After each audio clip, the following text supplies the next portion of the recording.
What's up guys, it's Tommy here and welcome to a brand new Liverpool transfer news video where we will have a transfer updates on Enzo Fernandez, Jude Bellingham and Mohamed Kudus, the Ghana star who had a breakthrough World Cup just like Enzo Fernandez. Enzo Fernandez was a highly rated young talent, but he became one of the most important players in the Argentina squad, and Argentina made the final after another Lionel Messi masterclass. We will talk about that game as well in this video. Let me know in the comments below, do you think Messi is the greatest footballer of all time? Do you think there is the debate of that? Or does he need to win the World Cup in order to be classed as the greatest player of all time? I haven't seen Maradona or Pelé play live in the flesh, but I've seen Messi and Ronaldo, and I think Messi is the greatest player, greatest footballer to play of the past 30 years. That's 100%, but I will talk about the Argentina game a little bit later in this video. Of course, if you enjoy these, leave a like and subscribe, turn on the bell notifications so you never miss the latest updates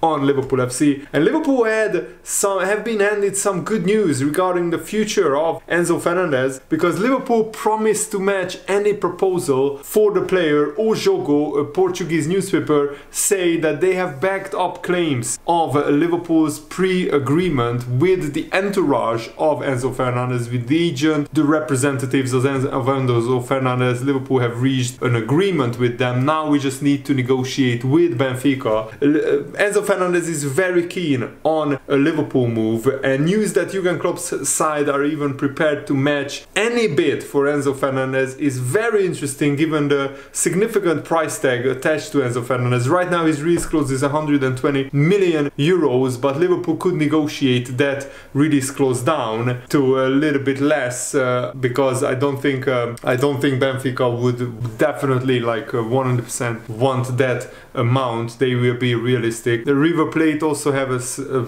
percentage of any future sale on Enzo Fernandez, because Enzo Fernandez, just like Julian Alvarez, who scored 2 goals in a brilliant 3-0 Argentina win in the semi-finals against Croatia, he came from River Plate, just like Enzo Fernandez, Julian Alvarez as well. And Benfica said that they don't really desperately need the money right now, so they would definitely wait until the summer to sell Enzo Fernandez. They wouldn't want to disrupt their season to sell him in the January transfer window. But also David Ornstein said that Mohamed Kudus wants to move to Liverpool. He's very keen on a Liverpool transfer, and Ajax will sell Kudus in the January transfer window, so he could straight away come in and play either in midfield, but what is brilliant about Kudus is that he can play on the wing and up front as well. And because Luis Diaz has been ruled out for 3 months, Jota is not going to come back for another 2 months, we desperately need another experienced attacker who can come in straight away and contribute with goals and assists. And Liverpool fans have been aware of Mohamed Kudus. He scored 2 goals for Ghana in the World Cup, and David Ornstein, who is a very reliable journalist, has reported in The Athletic that Ghana midfielder Mohamed Kudus has a firm desire to leave Ajax in the January transfer window, and teams from the Premier League, Bundesliga and the French League are watching him very closely. There was informal contact with Everton last summer, as well as interest from French sides on a loan deal. But the Premier League is Mohamed Kudus' first destination. He's really loves the Premier League. He has been growing up watching the Premier League, so he would want to play in midfield and to love to play for a team like Liverpool, who are of course in the Champions League and in the Premier League. And operating in midfield is a key factor. Mohamed Kudus can play in a variety of positions, and Liverpool love versatile players like him. You know that Jurgen Klopp loves players like him. And Mohamed Kudus even scored against Liverpool at Anfield, so he could savor the Anfield atmosphere, and also Liverpool could see what a brilliant player he is. And Liverpool have a history of signing players who have scored against them,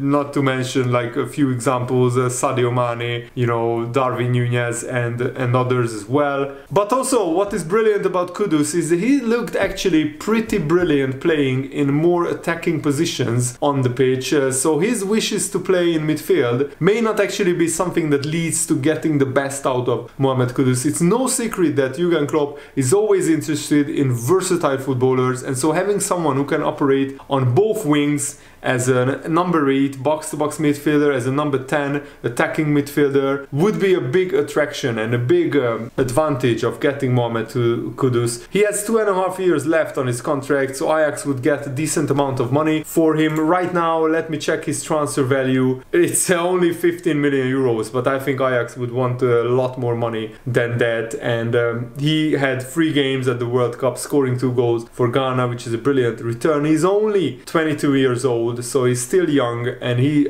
is approaching the best years of his career. He scored 5 goals in 14 games in the Eredivisie this season. He scored 4 goals and 2 assists in 6 Champions League games for Ajax, which is pretty remarkable that he was involved in either a goal or an assist on average in every single Champions League game for Ajax. And he also scored in the Dutch Super Cup where they lost to PSV Eindhoven. But this season he has 12 goals and 2 assists in 24 games in all competitions, in all like international and national games, which is absolutely brilliant, I think. And last season, of course, he was only 21 years old, but he had a pretty decent season. He got 5 goals in 25 games and 1 assist as well. But I think this season he has been one of Ajax's best players, really. And Mohamed Kudus knows what it takes to win trophies and titles, because he has won the Dutch Cup with Ajax in 2021. He won the Dutch League twice in a row with Ajax in the 21 and 22.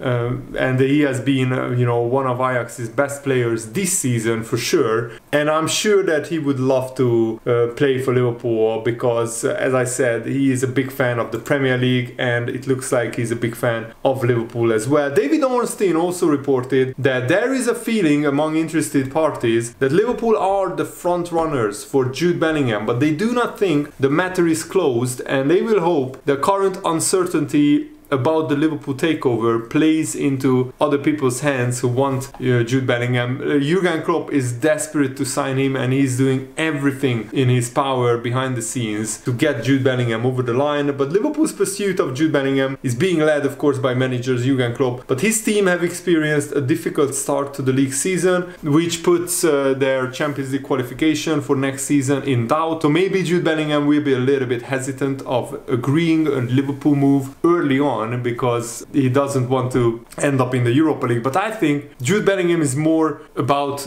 choosing the right club than he's about choosing the club who can offer him the highest salary or the biggest money available, because he's just 19 years old and he knows that he has still a very long career ahead of him. He can still earn a lot of money in his career. He doesn't necessarily need to make the biggest money move right now when he's 19. He can go to Liverpool, play there for 5, 6, 7, 8 years, create a legacy at Liverpool, win a lot of trophies and titles, and he knows that under Jurgen Klopp he will go to the next level and he will become a world-class player, and he can really take his game up a notch and improve in all areas. And also he values you know, a lot of things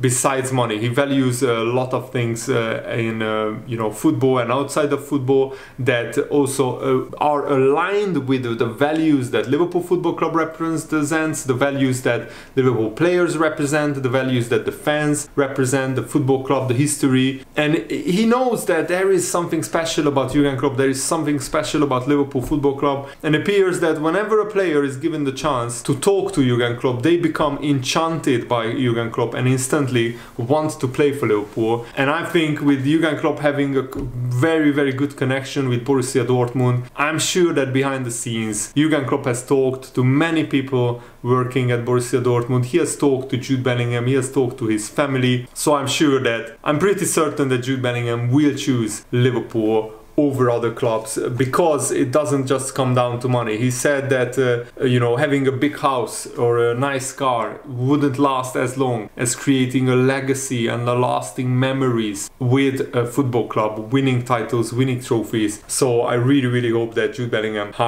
chooses Liverpool in the end. Also, there is a report coming in that Jota isn't expected to be back for possibly 2 more months. This means that he has a very, very serious injury. He's still out, and James Spears reports this, that Diogo Jota is expected to play again until late January or maybe even early February due to a serious calf injury, and the ongoing absence of that gifted duo of Luis Diaz and Diogo Jota will reduce Jurgen Klopp's ability to rotate during a very grueling December and January period, especially when the Champions League restarts in February. Liverpool will want to get Luis Diaz back and Diogo Jota back as early as possible, because we would want them to face Real Madrid.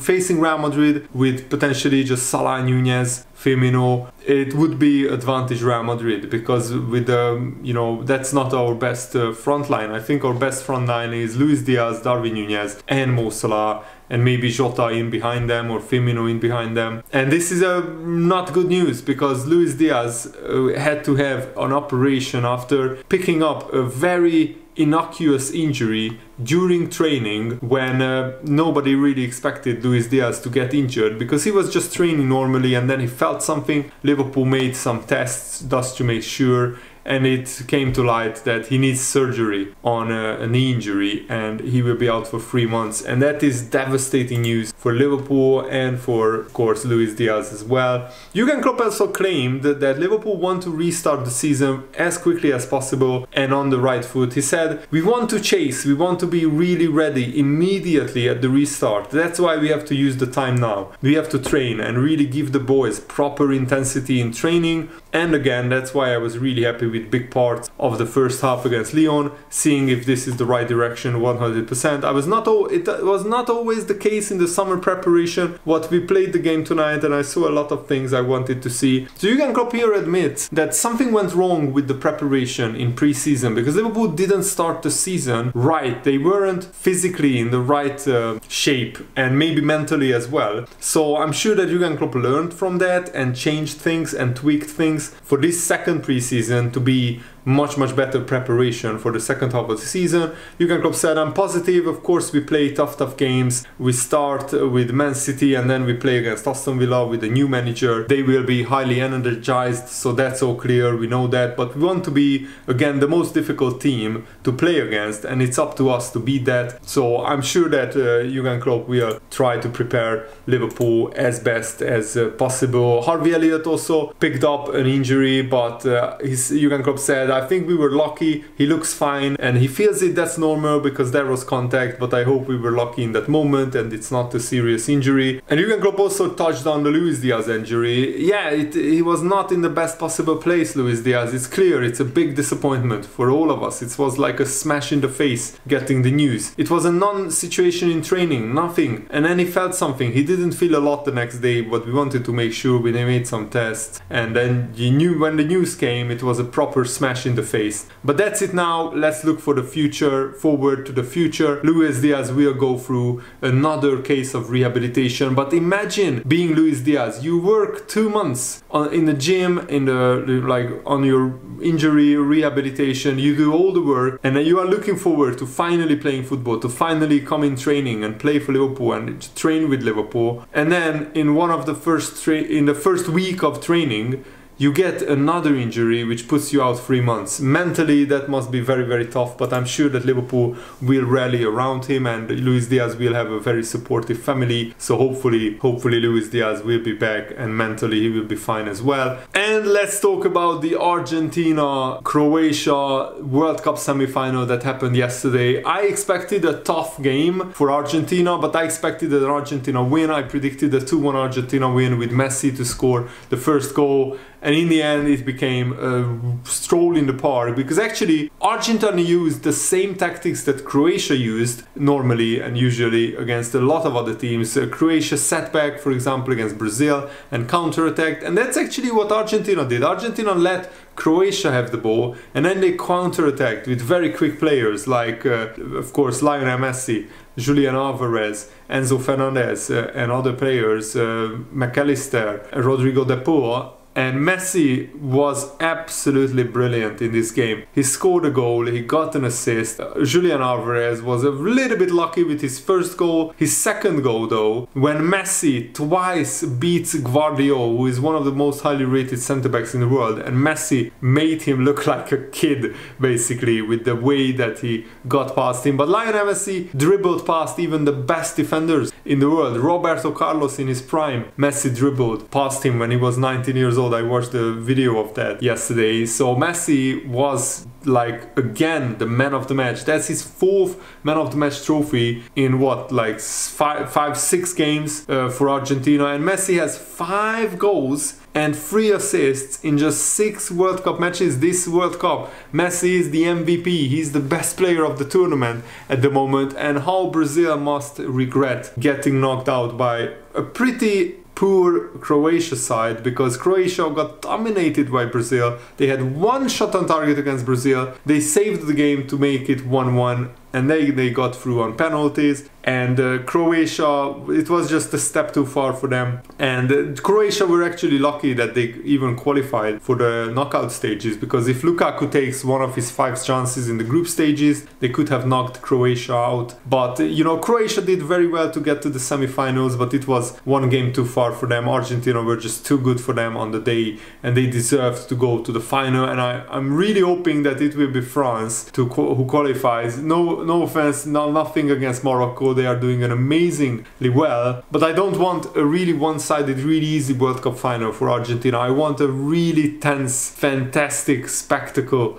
of a World Cup final, and I think Argentina-France would be a spectacular game, just like the France-England game was, just like the Netherlands-Argentina game was. I want more of those kind of games with 2 very powerful sides locking horns against each other. So let's see who goes through tonight, but you never know, because Morocco already knocked out Belgium and Spain and Portugal as well, so they are on an amazing run. Still haven't conceded a goal, which the opposition scored against them. The 1 goal they conceded was an own goal against Canada, and so still no player scored past Morocco except their own defender at this World Cup. So what an amazing run that is. I'm really looking forward to the semi-final tonight. Thanks for watching, guys. Hope you enjoyed this. Have a nice day. See you later. Goodbye.